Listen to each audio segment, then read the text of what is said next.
Hola a todos, mi nombre es Cristel Marín López. En esta presentación hablaremos sobre un enfoque específico en el proyecto de ley para crear un registro de ofensores sexuales. Exploraremos sobre los diferentes componentes claves que debería tener esta ley para ser efectiva y cumplir con todos los requisitos de una política criminal apropiada.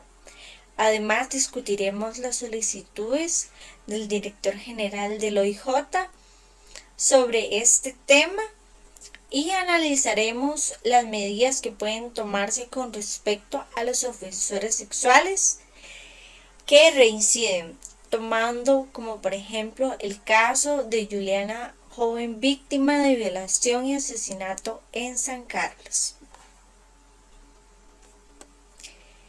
¿Qué componentes debería tener esta ley para ser considerada o que cumpla con los requisitos de una política criminal apropiada?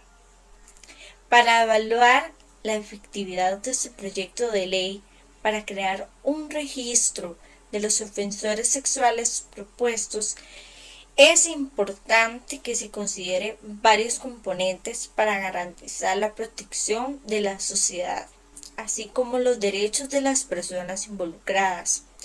Algunos componentes importantes son definir el propósito claro de proteger a la sociedad, primordialmente niños y jóvenes, de estos delitos sexuales, al mismo tiempo de garantizar los derechos de privacidad y protección de datos de ambas partes. Se debe garantizar el acceso limitado del registro de los ofensores sexuales. La ley debe especificar claramente qué autoridades y organismos pueden acceder a esta información sensible.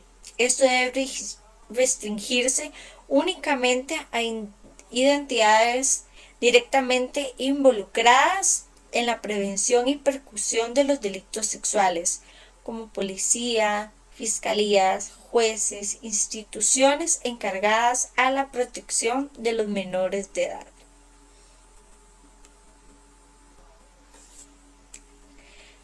Debemos tener en cuenta que se deben implementar estrictos controles de seguridad y procesos de verificación para autorizar el acceso, demostrando un propósito legítimo y necesario. Asimismo, es esencial que existan mecanismos de supervisión sobre la autorización de estos datos del registro para detectar y sancionar cualquier uso indebido o no autorizado. Estas instituciones responsables deben rendir cuentas sobre la gestión de esa información. Además, la actualización de datos de esta ley debe estar obligada a la revisión y depuración continua de la información, como eliminar los registros de personas fallecidas que hayan cumplido su condena o que ya no presentan ningún riesgo. Esto evitará que se perpetúe indebidamente la vigilancia sobre los individuos que ya no meritan estar registrados. Para una mejor colaboración interinstitucional es importante la participación de entidades públicas y privadas para la protección de la niñez y prevención del abuso sexual, así como la cooperación internacional con países que tengan sistemas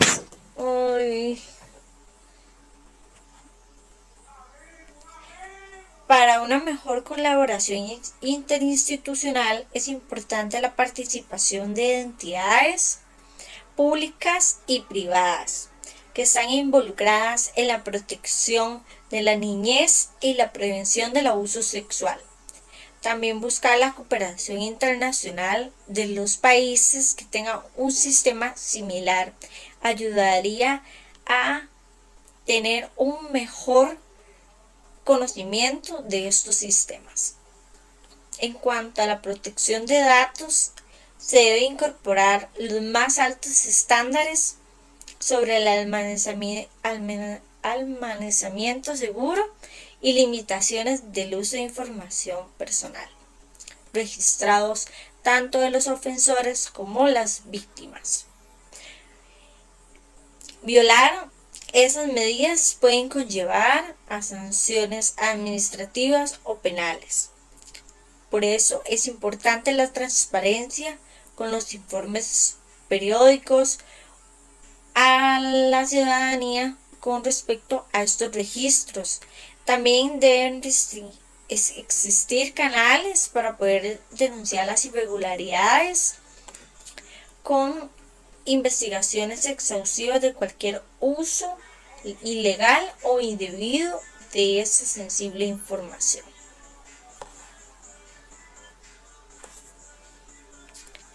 ¿Qué solicita el director general del OIJ sobre estos ofensores sexuales y qué considero, a mi opinión personal? El director del OIJ, Randall Zúñiga, solicita revisar medidas más estrictas para los ofensores sexuales, especialmente aquellos que reinciden de tal delito. A mi opinión personal, yo considero que efectivamente se necesita una debida revisión profunda de estos requisitos y de los procesos encargados de otorgar la libertad condicional con el fin de otorgar la prioridad a la seguridad pública y prevenir nuevas víctimas, sobre todo menores de edad.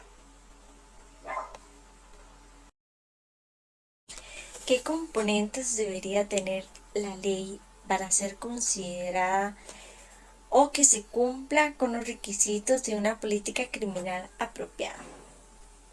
Para evaluar la efectividad del proyecto de ley para crear un registro de ofensores sexuales propuesto, es importante que se considere varios componentes para poder garantizar la protección a la sociedad y los derechos de las personas involucradas. Algunos componentes son definir el propósito claro de proteger a la sociedad, primordialmente niños y jóvenes, de estos delitos sexuales, al tiempo de garantizar los derechos de privacidad y protección de datos de ambas partes. Además, se debe considerar un acceso limitado a este registro de ofensores sexuales. Esta ley debe especificar claramente qué autoridades u organismos pueden acceder a esta información. Esto debe restringirse únicamente a identidades directamente involucradas en la prevención y persecución de delitos sexuales, como la policía, fiscalías, jueces o instituciones encargadas de la protección a menores de edad. ¿Qué se puede hacer con los violadores sexuales que reinciden cuando salen de prisión? Vamos a tomar, por ejemplo, el caso de Juliana, joven violada y asesinada en San Carlos. En algunos casos, estos violadores que al salir de prisión deben ser monitoreados por las autoridades a través de dispositivos de rastreo, como lo son las pulseras electrónicas. Es importante que reciban un tratamiento psicológico y psiquiátrico especializados para poder abordar estas conductas. También es fundamental que exista una vigilancia muy continua sobre la supervisión estricta sobre sus comportamientos para prevenir futuros delitos. Es crucial que la sociedad y las autoridades trabajen en conjunto para proteger a las personas vulnerables.